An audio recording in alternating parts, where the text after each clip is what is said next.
Hello guys! Welcome to day 7 of our free UPCAT review.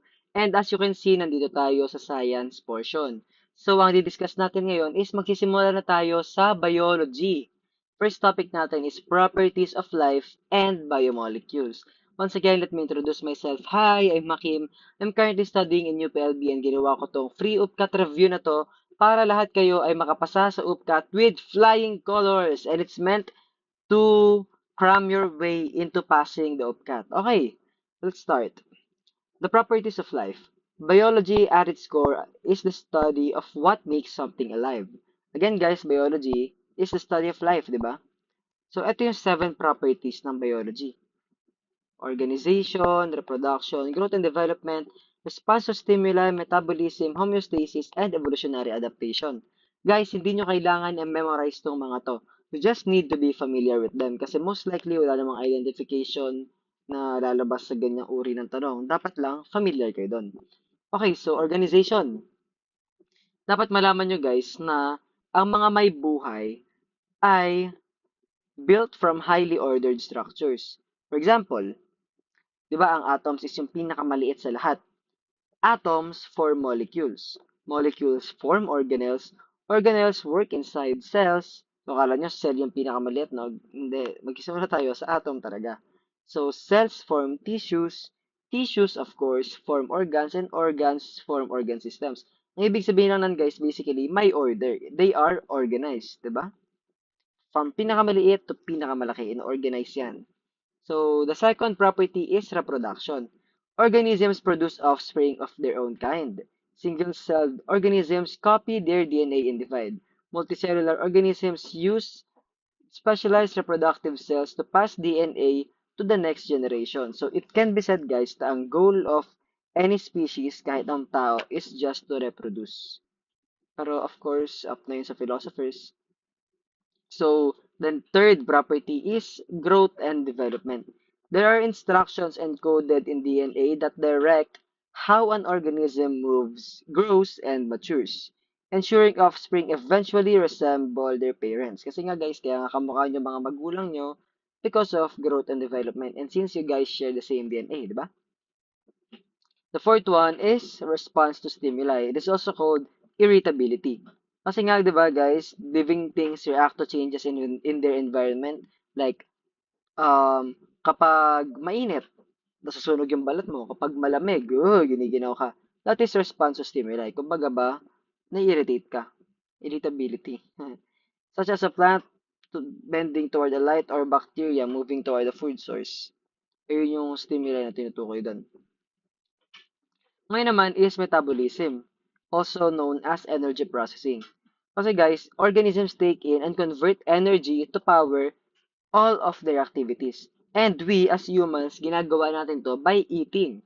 Kapag kumakain tayo, nagkakaroon tayo ng energy, which is kino-convert, which is from pagkain nga, di ba? Kino-convert natin to energy para may gana tayo sa lahat ng activities natin. Whether by capturing sunlight applies to plants who can photosynthesize or breaking down food. Okay? Ang homeostasis naman is also or more commonly known as regulation. It is where organisms maintain a stable internal environment, which are temperature, pH, chemical concentration, even when outside conditions change. Ibig sabihin guys, ang katawan mo is merong bodily function para iligtas ka. Ibig sabihin, halimbawa may sakit ka, nag-homeostasis yan para lumamig-lamig yung katawan mo, ganun. For example lang yun ha, basta nag-a-adjust siya para ma-reach mo yung optimal na state ng katawan mo whenever may na-receive kang stimuli na hindi angkop sa'yo. Next and last naman is evolutionary adaptation. Over many generations, traits that improve survival and reproduction become more common in a population, which is a gradual process known as evolution. Didiscuss natin yan, guys. Okay, so, ayan. Dito naman tayo sa biomolecules. Ito guys, I'm sure na very familiar na kayo dito. Pero may mga gym bro dyan. Okay, discuss natin sila ngayon from a scientific viewpoint. Biomolecules are the building blocks of life, okay? Every living cell is built from four major categories of large molecules. and they are all based on carbon's unique ability to form long, stable chains. These molecules are called macromolecules because most of them are polymers. Guys, polymers are long chains built by linking together small repeating units called monomers. So, ano ibig sabihin nun? Basically daw, lahat ng living cell ay merong four major categories of large molecules.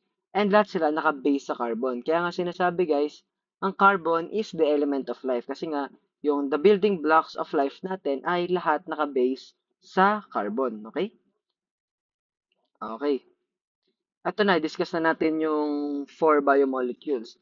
As you are aware, they are carbohydrates, lipids, proteins, and nucleic acids. Okay? I-discuss natin sila isa-isa. Guys, ang carbohydrates ay built from monosaccharide units. Monosaccharide units are simple sugars such as glucose and fructose, mga monosaccharide yon. Okay, so kapag isa lang, simple sugar lang, that's a monosaccharide. Kapag two linked monosaccharides, disaccharide na yon. For example, is sucrose. Pag marami na, lagpas dalawa, tawag na doon is polysaccharide. Tulad ng starch and glycogen, malaki yung mga yan guys. For energy storage sila.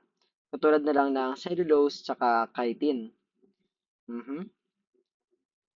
Ang role ng carbohydrates, guys, is para mag-serve as the body's primary and fast access energy source. Kaya nga, di ba, sa mga nag-gym dyan, may tinatawag tayo na carb loading wherein kakain ka muna ng carbs, kain ka muna ng kanin bago ka mag-gym para may energy ka. Ganun yun. Ang lipids naman, guys, it's a hydrophobic. Ibig sabihin ng hydrophobic, hydro, water, phobic, ayaw. So, hydrophobic, water feeling, ayaw sa tubig. Ayun sila, they are a group that does not mix with water. Fats are made of glycerol plus fatty acids and are used for long-term energy storage. Again guys, ang glucose or rather ang carbohydrates ay for fast access, for primary access energy source, while ang lipids guys is long-term. Long-term ang lipids, okay? Phospholipids form the double-layered membrane that surrounds every cell. Siguro familiar naman kayo sa cell membrane natin. And kung familiar kayo sa model yan, meron tayong tinatawag na double-layered membrane. And ano yun, they consist of phospholipids as well as many other materials. Pero merong phospholipids doon, okay? Ang mga steroids din, katulad ng cholesterol, they provide structural support and serve as the backbone for hormones. Fatty acids, ito guys, pinagkaiba ng fatty acids or rather ng saturated fatty acids and ng unsaturated fatty acids. Ito yon. Fatty acids are saturated if their carbon chain has no double bonds. So, saturated kapag walang double bonds. Mhm. So, makikita nyo na saturated ang fatty acid kapag solid siya sa room temperature. However, kapag naman merong one or more double bonds, ibig sabihin nun, unsaturated na siya. And they are usually liquid sa room temperature. Okay? So, doon naman tayo sa proteins, mga favorite ng mga gym bro yan. Polymers of amino acids are linked by peptide bonds. Guys, meron tayong 20 amino acids na tinatawag and hindi nyo sila kailangan na memorize. They can combine in virtually endless sequences and a protein-specific 3D shape which are built up through primary, secondary, tertiary, and sometimes quaternary structure determines its job as an enzyme, a structural fiber, a transporter, or a receptor. If a protein loses its shape, ang tawag doon is denaturation. And then, kapag mangyari yun, nawawala na yung function. So basically guys, ang proteins lang ay mga polymers ng amino acids. Ibig sabihin, amino acids are the building blocks of proteins. Tapos meron 20 amino acids na yon na nia-arrange sa iba-ibang shape which are classified as primary, secondary, blah blah blah. Okay? Tapos, ang tawag naman sa pagkawala ng shape ng isang protein ay denaturation. Yun lang yung kailangan nyo malaman doon. Tapos, importante namang matandaan nyo is enzymes are proteins. Okay? Yun. Dito naman tayo sa nucleic acids. Monomer nila or building blocks nila ay nucleotides. And ang mga nucleic acid guys, they are made up of a sugar, a phosphate group, and a nitrogen base. Ito guys, sure ako, may lalabas na ganyan. So, cut. Ay ganyan lagi sa mga entrance exam.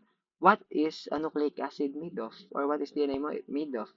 Sagutin nyo guys, sugar, tandaan nyo to, sugar, phosphate group, and a nitrogenous base. DNA using bases ATCG stores an organism's genetics instructions as a double helix, while RNA using AUCG helps read those instructions to build proteins. Oh, ang DNA guys, as you can see, thymine ang meron siya. ATCG, while ang RNA naman is AUCG. Nagbago yung thymine, naging uracil.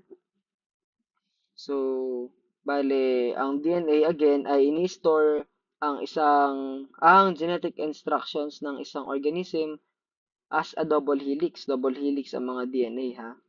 While ang RNA naman is tinutulungan lang na basahin yung mga instruction na yon to build proteins. So, matututunan natin yan sa Central Dogma of Biology. Yan. Sabi naman dito, enzymes are specialized proteins that speed up biochemical reactions by lowering the activation energy needed to start them without being consumed or changed in the process. Yun ang enzyme. Basically, they provide another path for a faster chemical reaction. Ganun ang enzymes. Para silang catalyst. Or catalyst talaga sila. Okay, so, ito naman yung mga kailangan nyo. Ito naman yung mga kailangan nyong aralin pa. Or rather, this is a summary of the key concepts that I discussed. Meron ding quick practice tayo dito and don't really have to do it, but go take a screenshot kung gusto nyo i-challenge ang sarili nyo. So, yun lang for today's science portion, and kung gusto nyo ng mga PDF na to, guys, mag-PM lang kayo sa akin para kayo ay mabigyan ko ng details on how to acquire them. Yun lang guys for today's portion. Bye-bye!